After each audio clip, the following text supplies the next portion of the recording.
Welcome to our channel. నేను మీ Prashanth. So ఈ మధ్యకాలంలో ఎక్కడ చూసినా కానీ మనకి పుష్ప 2 ఎక్కువ అయితే వినిపిస్తుంది. అయితే రీసెంట్గా పుష్ప 2 నుంచి కూడా ఒక సాంగ్ అయితే రావడం జరిగింది, ఐటమ్ సాంగ్ అయితే. అదేవిధంగా దేవిశ్రీ ప్రసాద్ కూడా కొన్ని కామెంట్స్ అయితే చేయడం జరిగింది. ఇంతకీ ఏం కామెంట్స్ చేశాడు అండ్ దీని మీద రెస్పాన్స్ ఎలా ఉంది అనేది పూర్తిగా దీని గురించి మాట్లాడేందుకైతే ప్రస్తుతం మనతో పాటు అయితే సినీ క్రిటిక్ దాసరి విజ్ఞాన్ గారు అయితే ప్రస్తుతం మనతో పాటు అయితే ఉన్నారు. నమస్తే అండి. నమస్తే. సో ఏంటి మరి ఈ మధ్యకాలంలో ఇప్పుడు మనం చూసుకున్నట్లయితే మొన్నటి నుండి మనకి ఐటమ్ సాంగ్ ఇదే ఎక్కువ ట్రెండింగ్లో అయితే ఉంది. అదేవిధంగా దేవిశ్రీ ప్రసాద్ కూడా కొన్ని కామెంట్స్ అయితే చేయడం జరిగింది. సో దీని మీద మీరేమంటారు? సాంగ్ చాలామంది అట్లా ఉంది ఇట్లా ఉంది అని ట్రోల్స్ చేస్తున్నారు, అవసరం కూడా లేదు. ద ఓన్లీ రీజన్ చెప్తున్నా విను, తెలుగు సినిమాకి ఐటమ్ సాంగ్ని యాక్చువల్ చెప్పంటే పరిచయం చేసిన దేవిశ్రీ అనే అంట. మరి అట్లా అంటే అప్పట్లో ఉన్న జయమాలి సిల్క్ స్మిత చేసినవన్నీ ఐటమ్ సాంగ్స్ కావా అనకూడదు. అంటే అప్పట్లో ఏంటంటే ఇవి స్పెషల్ సాంగ్స్, అవి ఐటమ్ సాంగ్లు అనేవాళ్ళు కాదు. అర్థమైందా? ఐటమ్ సాంగ్ అనేది ఇప్పుడు వచ్చిన పేరు. ఆ పేరు వచ్చిన తప్పటి నుంచి దేవిశ్రీయే ఉన్నాడు. అప్పట్లో ఐటమ్ గర్ల్స్ అనలా వీళ్ళని. జయమాలిని గారు, సిల్క్ స్మిత గారు కానీ, జ్యోతి లక్ష్మి గారు, వీళ్ళందరూ కూడా ఐటమ్ గర్ల్స్ కాదు, స్పెషల్ డ్యాన్సులు చేసేవారు. సినిమాలో ఒక స్పెషల్ డ్యాన్స్ వాళ్ళతో ఉండేది అని. ఐటమ్ సాంగ్ అనే పేరు పుట్టింది దేవిశ్రీ వచ్చిన తర్వాత. సో అందుకన్నాడు తెలుగు సినిమాకి ఐటమ్ సాంగ్ పరిచయం చేసింది దేవిశ్రీ. అండ్ వంగతోట వలపు కాడ కొంగుబట్టి లాగాడే సాంగ్, అప్పటి నుంచి ఐటమ్ సాంగ్స్లో ఆయన పేరు బాగా ఉంటుంది. దాని తర్వాత మనం తీసుకున్న ఆకలేస్తే అన్నం పెడతా, అలిసి వస్తే ఆయిల్ పెడతా సాంగ్ కానీ, డియాలో కానీ, అంటే అమలాపురం కానీ, అసలు ఆ సాంగ్స్ అన్నీ కూడా ఒక టైప్ ఆఫ్ జోనర్ అది. నెక్స్ట్ అప్పుడు ఐటమ్ గర్ల్స్ వచ్చారు. ఐటమ్ గర్ల్స్గా వాళ్ళు కొంచెం ఫేమస్ అయ్యారు. తర్వాత ఇప్పుడు ఐటమ్ సాంగ్ ఉంటుంది కానీ ఐటమ్ గర్ల్స్ లేరు, హీరోయిన్లు చేస్తున్నారు. మళ్ళీ స్పెషల్ సాంగ్ అయిపోయింది. ఆ ఘనత కూడా మళ్ళీ దేవిశ్రీదే. ఒకప్పుడున్న స్పెషల్ సాంగ్ ఇప్పుడు మళ్ళీ స్పెషల్ సాంగ్ అయ్యింది. ఆ ఘనత కూడా దేవిశ్రీదే. దేవిశ్రీని చూసే చాలామంది వాళ్ళ సినిమాల్లో ఐటమ్ సాంగ్స్ పెట్టుకున్న వాళ్ళు ఉన్నారు. సినిమాలో ఒక ఐటమ్ సాంగ్ ఉంటే బాగుండు, హిట్ అవుతుందని పెట్టుకున్న వాళ్ళు చాలామంది ఉన్నారు. దేవిశ్రీని చూసి నేర్చుకున్నారు. సింపుల్గా చెప్పాలంటే పాత రోజుల్లో వీటిని ఐటమ్ సాంగ్స్ అనేవాళ్ళు కాదు, వీళ్ళంతా స్పెషల్ సాంగ్స్. ఇక ఇప్పుడు మళ్ళీ ఐటమ్ సాంగ్స్, స్పెషల్ సాంగ్స్ పక్కన పెడితే కొంతమంది నటీనటులతో కూడా వాయిస్లని మ్యాజిక్ చేయడం దేవిశ్రీకి తెలుసు. ఇప్పుడు A²B² సాంగ్ కలర్ స్వాతి ఎందుకు పాడాలి? ఎంత క్యూట్గా ఉంటుంది ఆ పాట, ఆవిడ పాడితేనే బాగుంటుందని అది అనిపించింది దేవిశ్రీకి. మందుబాబులం సాంగ్ కోటగారే ఎందుకు పాడాలి?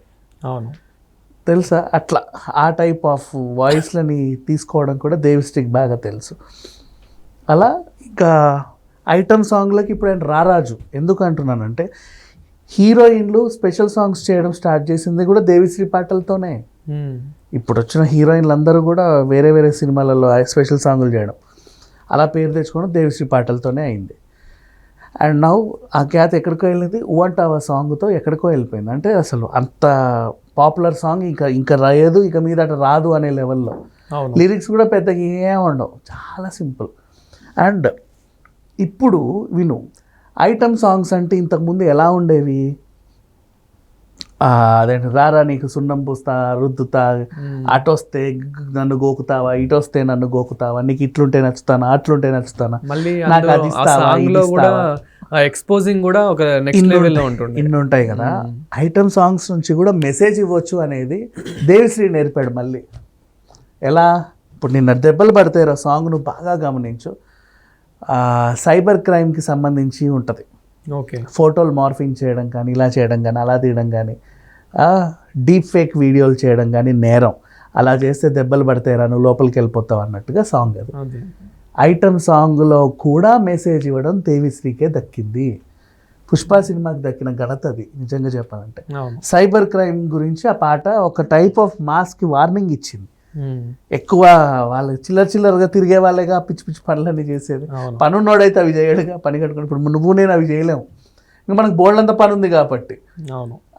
చిల్లరగా తిరిగే వాళ్ళు ఏం చేస్తారంటే ఇటు కూర్చొని ఈ మొహాన్ని అటు తీసి ఆ మొహాన్ని ఇటు పెట్టి ఈ బట్టలు ఇప్పేసి ఏవేవో చేసేస్తూ ఉంటారు. సో ఇలాంటి వాళ్ళందరికీ మంచిగా చెప్తే వినరు. ఇప్పుడు నువ్వు పోలీస్ స్టేషన్లో పోలీసు వాళ్ళందరినీ తీసుకొచ్చి ఒక సినిమా వేసి సమాజం ఈరోజు ఇలా ఉంటుంది అని చెప్తే వినట్లా, వాళ్ళు వినరు. అవును. వాళ్ళకి కూడా రీచ్ అవ్వాలంటే వాళ్ళ పద్ధతిలోనే చెప్పాలి. వాళ్ళకి ఎక్కువ విజిల్స్ వేసేది దేనికి? అలాంటి వాళ్ళు మాస్ పాటలకి, ఐటమ్ సాంగ్స్ అనే పిలువబడే మాస్ పాటలకి విజిల్స్ వేస్తారు. మాస్ సాంగ్లో కూడా మెసేజ్ ఓరియంటెడ్ పాటను తీసుకొచ్చి ఒక స్పెషల్ సాంగ్ దాన్ని ఐటమ్ సాంగ్గా మలవడం దేవిశ్రీకి దక్కిన అతిపెద్ద ఘనత అని చెప్పుకోవచ్చు. కానీ ఇక్కడ చాలామంది డౌట్ ఏంటంటే అంటావా మామ, అంటావా మామ పుష్ప నుంచి చాలా ట్రెండింగ్ అయింది, ఇప్పటికీ ట్రెండింగ్ అనే చెప్పుకోవచ్చు. సో ఈ కిసిక్ సాంగ్ కూడా అంతవరకు వెళ్తుందా అనేది, అంటే చాలామందికి కామెంట్స్ కూడా మనం కింద చూసుకున్నట్లయితే దీనికన్నా బెటర్ మాకైతే అదే బాగా అనిపించింది అని చెప్పేసి కామెంట్లు వస్తున్నాయి. అదే చెప్తున్నా, ఇందాక చెప్పిన ఎగ్జాంపుల్ ఏది, మనకు మంచి చెబితే నచ్చదు కదా, నీతులు చెప్తే ఎవడికి నచ్చుద్ది? అవునా? రారా నీకు ఆయిల్ పెడతా, మసాజ్ చేస్తా అంటే ఆహాహా అని వెళ్తారు. అవునా? ఎత్తుకుంటే ఒకడికి నచ్చుద్ది, పొట్టిగుంటే ఒకడికి నచ్చుద్ది, నల్లగా ఉంటే ఒకడికి నచ్చుద్ది, పెద్దగా ఉంటే ఒకడికి నచ్చుద్ది అని చెబితే అప్ప అని చూస్తారు. అవునా? నీకు అది ఇస్తా ఇది ఇస్తా జిగేల్ రాజా అంటే నచ్చుతారు. అంతేగాని ఒరే సమాజం పాడవుతుందిరా, మంచి చేయండి రా, మంచి పనులు చేయండి అంటే ఎవడికి నచ్చి చావదు కదా. అందుకని చెప్పి Kissik song నచ్చల, message oriented. And అదేం కాదు, ప్రాబ్లం ఏం లేదు. ఇంకొకటి ఏంటంటే పీపుల్ ఆర్ కంపేరింగ్, అంటే దీన్ని ఇంకా ఇది ఐటమ్ సాంగ్ అనుకుంటున్నారు. ఐటమ్ సాంగ్ పోయి స్పెషల్ సాంగ్ కూడా పోయి ఒక మెసేజ్ ఓరియంటెడ్ మాస్ సాంగ్ వచ్చిన విషయం వీళ్ళకి తెలియట్లా. ఆ కేటగిరీలో ఇది మొదటిది. ఎక్కడానికి టైం పడుతుంది, అర్థం కావడానికి ఇంకా టైం పడుతుంది. ఇది మ్యాటర్ ఓవరాల్గా. సో కిసిక్ అనే సాంగ్కి చాలామంది కాపీ అనో లేకపోతే ఇంకేదనో అదనో ఇదనో ట్రోల్స్ చేస్తున్నారు. కానీ బాగా వినండి, సైబర్ క్రైమ్ డీప్ ఫేక్ వీడియోలు చేయకరా, దెబ్బలు పడతాయి, లోపలికి వెళ్తావు, జాగ్రత్తగా ఉండు, జాగ్రత్తగా ఫోటోలు క్లిక్ చేయి, జాగ్రత్తగా పద్ధతిగా వాడు, వాటిని పద్ధతిగా వాడు అని ఓ పద్ధతి పాడు గురించి చెప్పిన సాంగ్ ఇది. మళ్ళీ దేవిశ్రీ ప్రసాద్ ఇప్పుడు ఎలాంటి కామెంట్ చేస్తున్నాడు? ఇక దేవిశ్రీ గురించి మాట్లాడుకుంటే ఆల్రెడీ నిర్మాతల గురించి ఆయన ఏదో అన్నాడు ఇది అన్నాడు అంటున్నారు కదా. అండ్ గతంలో ఆయన మీద అయినటువంటి వైరల్ అయినటువంటి వ్యాఖ్యలు ఏవైతే ఉన్నాయో తను చాలా జోవియల్గా వాటికి అక్కడే ఎండ్ కార్డు పెట్టేలాగా చెప్పాడు, సమాధానం చెప్పాడే కానీ ఆయన నిర్మాతల్ని ఏమీ అనలేదు, వార్నింగ్లు ఇవ్వలేదు, డైరెక్టర్ని తిట్టలేదు, ఇండైరెక్ట్గా అల్లు అర్జున్కి భలే తగిలింది ఏమీ లేవు. వాళ్ళందరూ మంచి ఫ్రెండ్స్, జోవియల్గా హ్యాపీగా మాట్లాడుకున్నారు. అర్థమైన వాళ్ళకి అర్థమైంది, అర్థం కాని వాళ్ళకి అర్థం కాలేదు. అర్థం కాని వాళ్ళు వింతగా వాళ్ళకి ఎలా అయితే అర్థమైందో అలా రాసుకుంటారు. అండ్ దీన్ని నెగిటివ్ చేసే బ్యాచ్కి ఇది ఒక అడ్వాంటేజ్గా దొరికింది.